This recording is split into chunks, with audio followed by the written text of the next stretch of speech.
Question number 1.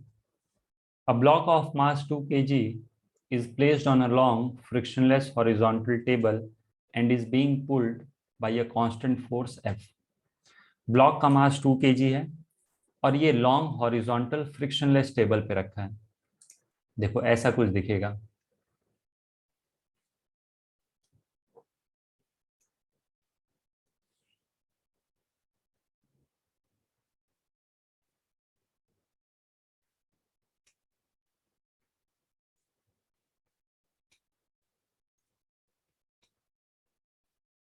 This is 2 kg block.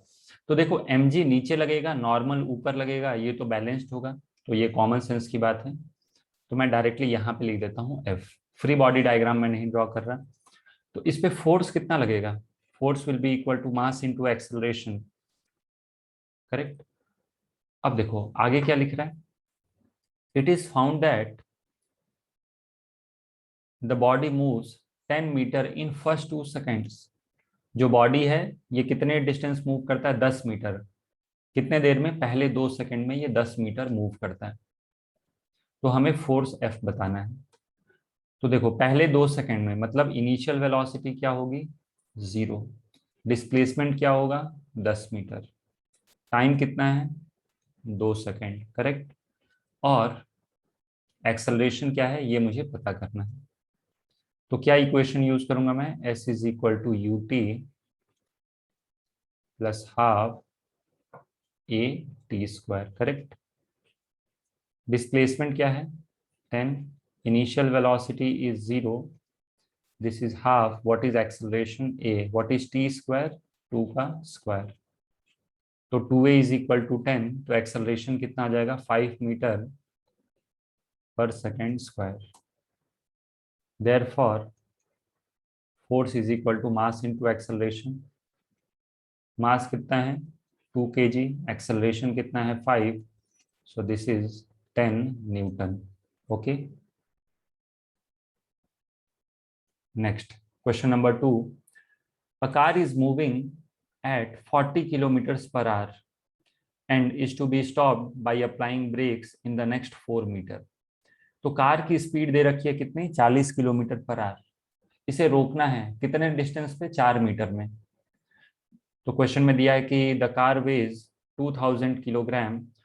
What is the average force applied या what is average force acting on the car? Car पे कितना average force लग रहा होगा? तो initial speed क्या है? 40 kilometre per hour. u is equal to 40। इसको अगर जो मैं मीटर पर सेकंड में कन्वर्ट करूं तो 40 इंटू 5/18, तो ये हो जाएगा 20/9, दैट इज 100/9 मीटर्स पर सेकंड। जब ये कार रुकेगी तो फाइनल वेलोसिटी क्या हो जाएगा? 0। डिस्प्लेसमेंट क्या है? 4 मीटर्स के इक्वल। तो एक्सेलरेशन कैसे निकालेंगे? v square minus u square is equal to 2as use करके। So v square minus u square is equal to 2as. This is 0 minus 100/9 का square. This is 2a and what is displacement? 4. तो यहाँ से acceleration negative आएगा, आना भी चाहिए क्योंकि क्या हो रहा है? कार का रिटार्डेशन हो रहा है ब्रेक लगाने से। सो दिस इज माइनस 100 का square by 9 square into 8 metre पर सेकेंड स्क्वायर। तो फोर्स का मैग्नीट्यूड कितना हो जाएगा? Force will be equal to mass into acceleration. Mass is 2000 kg। What is acceleration? मैं सिर्फ यहाँ मैग्नीट्यूड लिख रहा हूँ, 100 स्क्वायर अपॉन 9 स्क्वायर इंटू 8। अब बस इसे हमें कैलकुलेट कर लेना है। So this is 2000 upon 9 square into 8 into 10⁴ Newton. तो 2000 डिवाइडेड बाई 81 डिवाइडेड बाई 8। तो this is 3.086 into 10⁴ Newton. Correct. तो ये वैल्यू कितनी आ जाएगी, this is 3.1 into 10⁴ Newton. Okay, समझ में आ गया। नेक्स्ट क्वेश्चन नंबर 3, बिल्कुल सिमिलर लग रहे हैं। In a TV picture tube, electrons are ejected from cathode with negligible speed and reach a velocity of 5 into 10⁶ meter per second in traveling 1 centimeter. मतलब जब ये कैथोड से इलेक्ट्रॉन इजेक्ट होते हैं, तो जब ये इजेक्ट होते हैं तो इनकी स्पीड क्या होती है, क्वेश्चन में दे रखा है नेग्लिजिबल, मतलब इनिशियल वेलोसिटी 0। फाइनली इनकी स्पीड कितनी पहुंच जाती है, 5 इंटू 10⁶ मीटर पर सेकेंड। कितना डिस्टेंस चलते हैं ये लोग, 1 सेंटीमीटर, जिसको मैं क्या लिख सकता हूँ, 10⁻⁻² मीटर। अब क्वेश्चन में पूछा जा रहा है कि assuming straight line motion find constant force exerted on the electron. पूछ रहा है कि इलेक्ट्रॉन पे कितना फोर्स लगेगा, मास दिया है। तो देखो मास दिया है, फोर्स निकालना है, इसका मतलब एक्सेलरेशन चाहिए हमें। ओके, तो एक्सेलरेशन को आप ए अज्यूम कर लो और इक्वेशन यूज कर लो, v² - u² = 2as।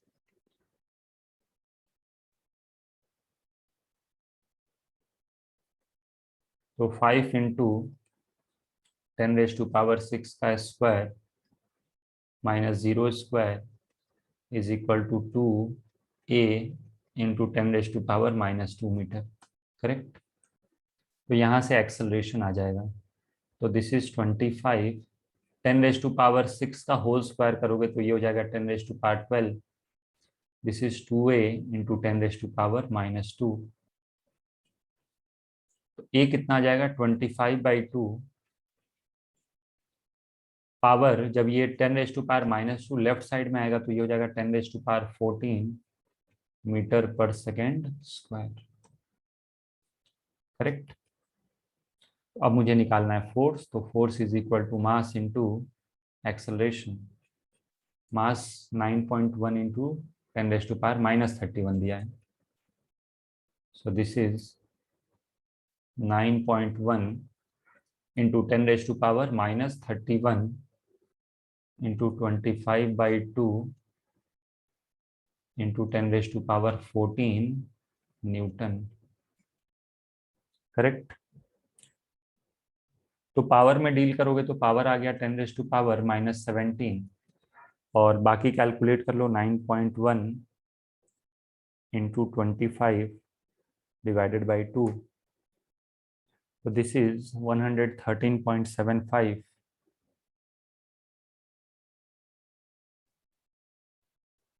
सॉरी 113.75, जिसको और ढंग से कैसे लिख सकते हो, 1.11375 इंटू 10⁻⁻15 न्यूटन। ओके, तो ये कितना आ जाएगा, क्या इसको मैं अप्रोक्सीमेटली 1.1 इंटू 10⁻⁻15 न्यूटन लिख सकता हूँ। Okay, next question number 4, a block of mass 0.2 kg is suspended from the ceiling by a light string.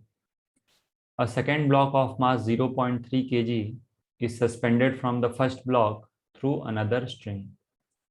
Find the tension in the two string. दोनों स्ट्रिंग में टेंशन क्या होगा हमें ये बताना है।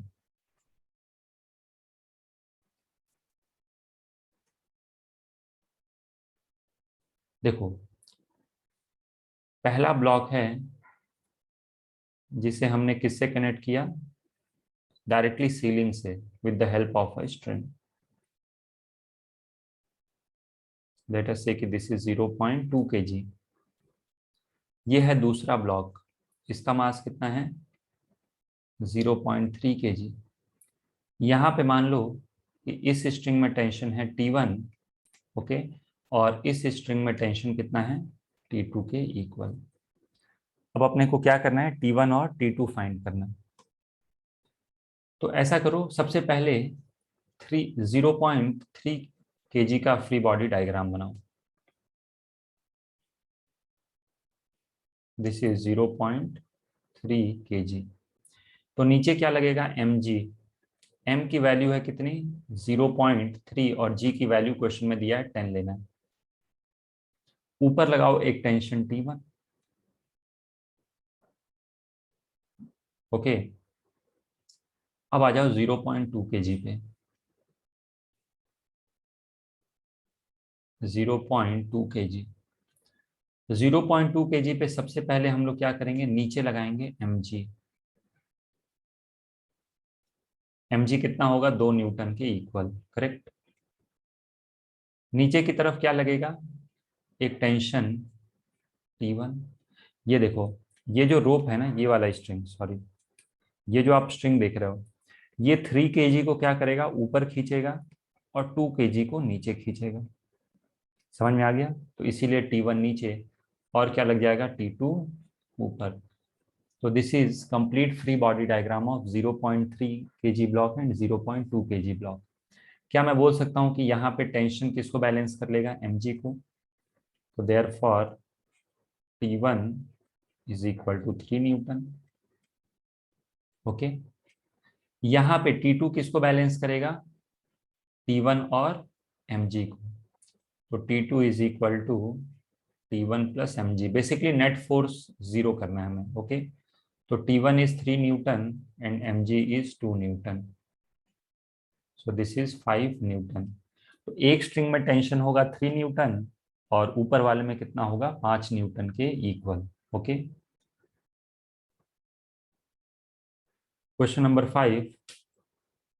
Two blocks of equal mass m are tied to each other through a light string and placed on a smooth horizontal table.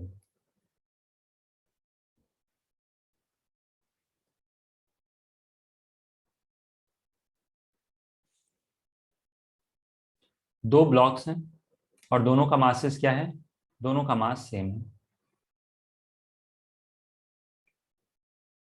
एक ये ब्लॉक है और ये है दूसरा ब्लॉक। इसको हमने क्या किया, एक स्ट्रिंग से बांध दिया ऐसे।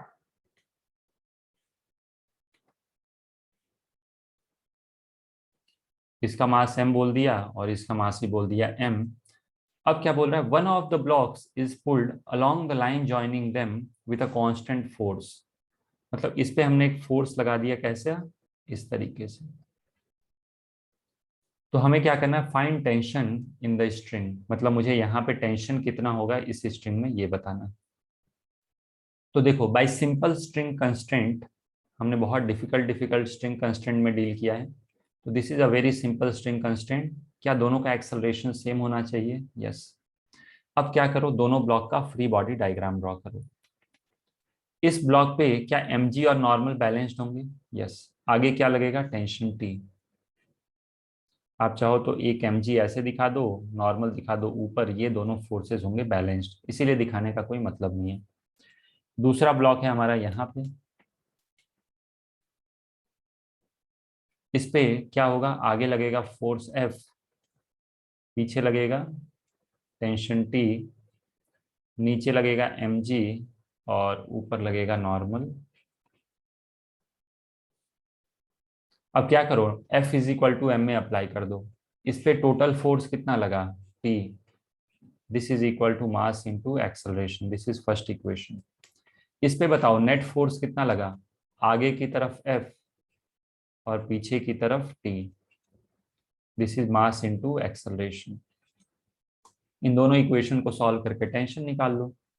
अगर जो मैं दोनों को ऐड करूं तो एक्सेलरेशन आ जाएगा मेरे पास। If we add both the equation, F will be equal to 2ma। This implies A is equal to F upon 2m। अब आप क्या करो, ये वैल्यू कहीं भी सब्स्टिट्यूट कर लो। जैसे फर्स्ट इक्वेशन में अगर जो रखूं, तो F is equal to ma, m into F upon 2m, correct. तो ये कितना आ जाएगा, this will be equal to F upon 2। समझ में आ गया।